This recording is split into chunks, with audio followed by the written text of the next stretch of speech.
अभी तक की जो हमने लास्ट क्लासेस की थी वहाँ हमने देखा था कि बॉन्ड्स और एटम्स और मॉलिक्यूल्स कितने इंपॉर्टेंट है।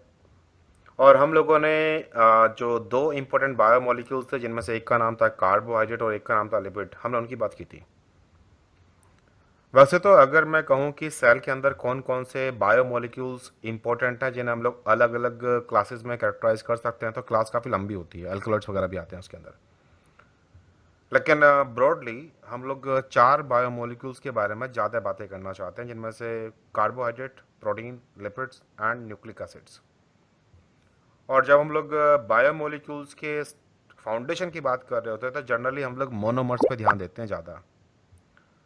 प्लीज़ कोशिश कीजिएगा कि स्क्रीनशॉट वगैरह से बचें, क्योंकि जब आप स्क्रीनशॉट लेते हो तो एक साउंड क्रिएट होता है जो कि लेक्चर में आ जाएगा। तो आज का जो पार्ट है पहला हमारा, ये है फाउंडेशन ऑफ बायोलॉजी, जिसमें हम अमीनो एसिड्स की बात करने वाले हैं। जब एक छोटा सा सीड जर्मिनेट करता है, जैसे अगर आपने कभी अपने किचन में जाकर के देखा हो तो किचन में काफ़ी कुछ चीज़ें हैं। जब हम लोग अपने किचन में देखते हैं तो किचन में बहुत सारे सीड्स हम लोग यूज़ करते हैं, जैसे कि सरसों के दाने या फिर मेथी के दाने।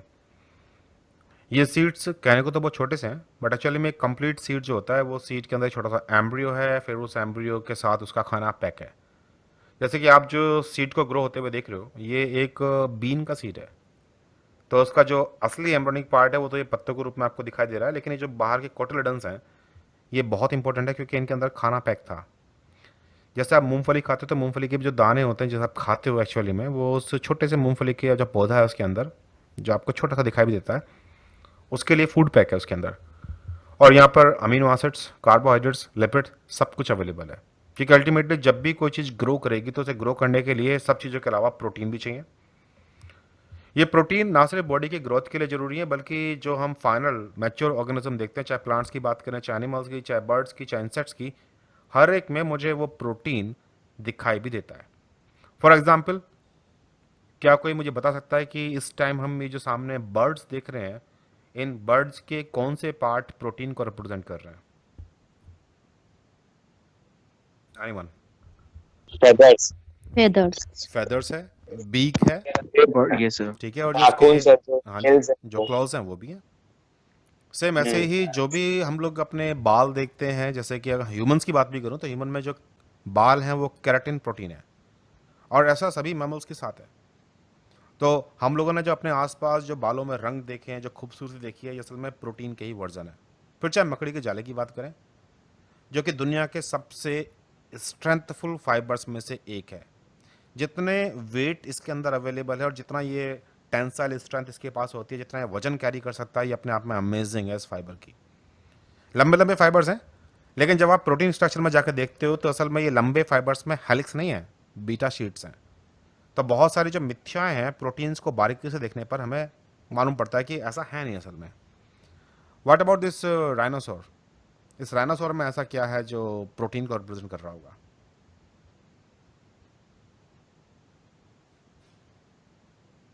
उसके सींग एग्जैक्टली, उसका सींग, और उसका हॉर्न जो है वो भी इसका इंडिकेशन है। हम लोग जानते हैं कि हमारी बॉडी में तमाम तरह के मॉलिक्यूल जुड़ करके हमें बनाते हैं, लेकिन इनमें सबसे इंपॉर्टेंट जो हमारी सारी एक्टिविटीज़ के लिए ज़रूरी है, हमारी बॉडी के लिए भी, वो है प्रोटीन्स। प्रोटीन्स के लिए जो इंपॉर्टेंट इंग्रेडिएंट है वो अमीनो एसिड्स हैं। जब हम कोई फ्रूट खा रहे होते हैं तो फ्रूट में सिर्फ मिनरल्स, विटामिन, शुगर नहीं होते, वहाँ मेरे पास अमीनो एसिड भी मिलते हैं। वही अमीनो एसिड जो जुड़ करके असल में मैक्रोमोलिक्यूल्स बनेंगे, फिर ऑर्गेनिज्म को पूरा तैयार करेंगे। तो इसलिए यहाँ सबसे पहला पार्ट है कि हम लोग स्ट्रक्चर ऑफ अमीनो एसिड समझें, ताकि हम जान पाएँ कि अमीनो एसिड की खास बातें क्या क्या इंपॉर्टेंट है। हम लोगों ने कार्बोहाइड्रेट के लेक्चर पढ़ते हुए कैरल्टी को डिस्कस किया था, कैरल्टी कहानी यहाँ भी आती है। तो इसलिए हम सीधा बात करेंगे अमीनो एसिड के स्ट्रक्चर को लेकर के। पहला क्वेश्चन तो ये आता है कि प्रकृति में कितने तरह के अमीनो एसिड हैं। तो जब हम लोग बोलते हैं standard amino acid, standard amino acid का मतलब होता है कि वो अमीनो एसिड जो डायरेक्ट प्रोटीन सिंथेसिस में पार्टिसिपेट करते हैं। भाई आप सब लोगों ने ट्रांसलेशन प्रोसेस पढ़ रखा होगा, नहीं पढ़ रखा होगा तब भी आप आगे पढ़ लोगे, बट मैं एक ओवरव्यू दे दूं। मैसेंजर आरएनए को राइबोसोम पकड़ता है by the help of some translation factors. फिर ट्रांसफर आरएनए अप्रोप्रिएट कोडोन को पहचान के बाइंड करते हैं, और यही ट्रांसफर आरएनए अमीनो एसिड लेकर के आते हैं। तो जिन अमीनो एसिड को वो लेकर के आ रहे हैं उन अमीनो एसिड को हम स्टैंडर्ड कहते हैं। नॉर्मली केवल 20 तरह के अमीनो एसिड ऐसे हैं जिन्हें ये ट्रांसफर आरएनए कैरी कर सकते हैं और लेके आते हैं। कुछ स्पेशल केसेस में एक 21वां अमीनो एसिड सेलेनोसिस्टीन भी है, लेकिन उसको हम लोग अलग ही रखते हैं 20 से, क्योंकि वो बहुत रूटीन में नहीं है। अभी तक हमारी बॉडी में जितने भी प्रोटीन हमने डिस्कवर किए हैं उसमें हार्डली 0.0001% प्रोटीन ही ऐसे हैं जिनमें सेलेनोसिस्टीन का इस्तेमाल है, जैसे ग्लूटाथायोन। सेलेनोसिस्टीन हर प्रोटीन में नहीं मिलता, इसलिए हम सेलेनोसिस्टीन को उतनी इज्जत नहीं देते जितनी बाकी बचे हुए 20 अमीनो एसिड को देते हैं। तो ये जो अमीनो एसिड के स्ट्रक्चर हैं, ये सबसे इंपॉर्टेंट की है सारी बायोलॉजी को समझने के लिए। ये समझ लो कि अंग्रेजी का ज्ञानी होने के लिए ABCDEFGH आने चाहिए, तो सेम ऐसे ही बायोलॉजी में चाहे आप बॉटनी के हो, चाहे आप जूलॉजी के हो, चाहे आप बायोटेक्नोलॉजी के हो, उस पे होल्ड पाने के लिए आपको इन अल्फाबेट्स का पूरा यूज करना आना चाहिए और आपको फील आनी चाहिए कि भाई ये है क्या। सबसे छोटा अमीनो एसिड जो है ग्लाइसिन है। अभी मैं इसके स्ट्रक्चर पे आ रहा हूं, लेकिन जब भी कभी आप अमीनो एसिड के बारे में बातें याद रखते हो, जिसे आप कहते हो ना कि भाई मुझे अमीनो एसिड का पता है, इस वर्ड का मतलब क्या है, आपको मालूम होना चाहिए कि अमीनो एसिड का नाम, जैसे कि इस केस में अमीनो एसिड का नाम है ग्लाइसिन, आपको यह पता होना चाहिए कि उसकी शॉर्ट फॉर्म क्या है, 3 अल्फाबेट वाली GLY, और आपको यह भी मालूम होना चाहिए कि उसका सिंगल अल्फाबेट एब्रिविएशन क्या है, जैसे कि ग्लाइसिन के लिए है कैपिटल G। तो एक तो जो नाम है, नाम के हिसाब से हमें ये बातें पता होनी चाहिए। जब हम स्ट्रक्चर्स की बात कर रहे होते हैं, तो स्ट्रक्चर में जो ये लाइट शेडेड पार्ट है, इसे आप भूल जाओ फिलहाल। आपको केवल इस डार्क पार्ट को याद करना होता है, जिसे आप बोलते हो R ग्रुप या साइड चेन। तो ग्लाइसिन में साइड चेन के नाम पर केवल एक हाइड्रोजन है। इससे नेक्स्ट बड़ा अमीनो एसिड अलानिन है, जिसमें केवल एक मिथाइल ग्रुप लगा हुआ है। फिर आता है वालिन, 3 कार्बन का चेन। फिर आता है आपका ल्यूसिन। अब इसके अलावा कुछ और भी हैं, जैसे नॉर्मली आप देखो तो हर एक अमीनो एसिड के अंदर आपको carbon, hydrogen, nitrogen and oxygen मिलेगा, बट इन 20 अमीनो एसिड में से 2 अमीनो एसिड ऐसे भी हैं जिनमें सल्फर भी मिलता है, जैसे कि सिस्टीन। सिस्टीन में बिल्कुल किनारे ग्रुप है सल्फाइड्रिल ग्रुप, SH ग्रुप, और इस ग्रुप की प्रॉपर्टी काफी हद तक अल्कोहलिक ग्रुप जैसी होती है। तो प्राइमरी अल्कोहल जिन रिएक्शंस को दिखाते हैं, उन्हीं रिएक्शंस को आपका सिस्टीन भी दिखाता है, और जिनमें से एक है ऑक्सीडेशन। इसलिए सिस्टीन के 2 अमीनो एसिड के पार्ट, 2 कंपोनेंट्स, 2 R ग्रुप अपने एसएच ग्रुप का इस्तेमाल करके डाइसल्फाइड बॉन्ड बनाते हैं। फिर मैथ्योनिन भी है जिसमें सल्फर अवेलेबल है, लेकिन मैथ्योनिन में सल्फर के साथ हाइड्रोजन नहीं है, मिथाइल ग्रुप है। अगर सल्फर के पास हाइड्रोजन लगा हुआ है तो इस हाइड्रोजन को रिप्लेस करके कुछ और ऐड करना आसान है, लेकिन अगर सल्फर के साथ में मिथाइल ग्रुप लगा हुआ है तो इस मिथाइल ग्रुप को रिप्लेस करके कुछ और ऐड करना इतना आसान नहीं है। इसलिए जैसे डाइसल्फाइड बॉन्ड बनाने के लिए सिस्टीन इस्तेमाल होता है, मैथ्योनिन ये काम नहीं कर सकता, बट मैथ्योनिन जो काम करता है वो भी अपने आप में बहुत खास है। क्या तुमने कभी सोचा इस बारे में कि अमीनो एसिड केवल प्रोटीन सिंथेसिस की कहानी नहीं है? अमीनो एसिड तो बहुत और सारी स्टोरियों में इन्वॉल्व है। जैसे मैथ्योनिन, भाई अगर आपसे कोई बोले कि चलो मैथ्योनिन के बारे में 4 बातें करो, तो तुम पहली बात तो ये करने वाले हो कि AUG कोडोन से मैथ्योनिन बनता है, first amino acid to be added during the translation. इसके अलावा कुछ पता है मैथ्योनिन के बारे में कि मैथ्योनिन का और क्या रोल है? एनीबॉडी? कि मैथ्योनिन और क्या करता है अदर देन प्रोटीन सिंथेसिस में पार्टिसिपेशन? स्टॉप कोडॉन है सर, ये जी, स्टॉप कोडॉन। ये स्टॉप कोडोन नहीं होता। और कोई? सर एक प्लांट हार्मोन बनते हैं, उनमें यूज होता है ये। Okay, agree little bit. Precursor sir. Methionine start codon नहीं होता भाई, कोडोन जो होते हैं वो न्यूक्लियोटाइड्स के बने होते हैं। ये आपके सामने अमीनो एसिड, अमीनो एसिड को क्यों कोडोन बना रहे हो जबरदस्ती में? तो मेरा क्वेश्चन ये है कि मैथ्योनिन प्रिकर्सर ट्रांसलेशन के अलावा, ट्रांसलेशन को छोड़ दो, तुम प्रोटीन सिंथेसिस छोड़ दो, उसके अलावा मैथ्योनिन का रोल क्या है? तो इथिलीन हार्मोन में शायद यूज होता है, शायद मे बी, लेकिन मैं एक जो रोल आपसे सुनना चाहता हूं जो आपको याद होना चाहिए। सर सैब किसी ने कुछ कहा, किसी ने कुछ कहा, किसी ने कुछ कहा, बोला जना क्या? Exactly DNA five methylation prime में डीएनए को मिथाइल ग्रुप ऐड करने में जो मिथाइल का कैरियर है वो ये मैथ्योनिन ही होता है। आपने कभी रेस्ट्रिक्शन एंजाइम्स पढ़े होंगे तो वहां पे सैम वर्ड सुना होगा आपने, Sam, SAM, methyl group donor. ये पूरा नाम है इसका एस एडिनोसिल मैथ्योनिन। तो बहुत सारी बायोकेमिस्ट्री की रिएक्शन में जहां मिथाइल ग्रुप को डोनेट करना होता है वहां पर ये मैथ्योनिन आता है अपने मिथाइल ग्रुप को डोनेट करने के लिए। एनीवे, तो मतलब मैं ये कहना चाहता हूं कि देखिए बहुत सारे स्टूडेंट्स ये बोलते हैं कि जी हमें बहुत आता है बट हम एग्जाम क्वालिफाई नहीं कर पाते। तो ये है वो पॉइंट, आपके पास जो इन्फॉर्मेशन होती है वो टुकड़ों में होती है। जैसे बहुत सारे बच्चों ने ये रट रखा है कि मैथ्योनिन स्टार्ट कोडोन, वो इस बात को भी फील नहीं कर पा रहे कि देयर इज नो सेंस। जैसे किसी ने कहा अपने पड़ोसी को कि भाई तू तो गधा है, तो उसने वो बात सुन ली, जो वो रट्टाफिकेशन वाला स्टूडेंट है। तो उसने जब मास्टर जी ने पूछा कि बताओ भाई गधा कैसा होता है, तो उसने अपने पड़ोसी के लड़के को डिफाइन करना शुरू कर दिया, क्योंकि उसने सुना था कि पड़ोसी ने अपने बेटे से कहा था तो गधा है, जबकि वो इंसान था।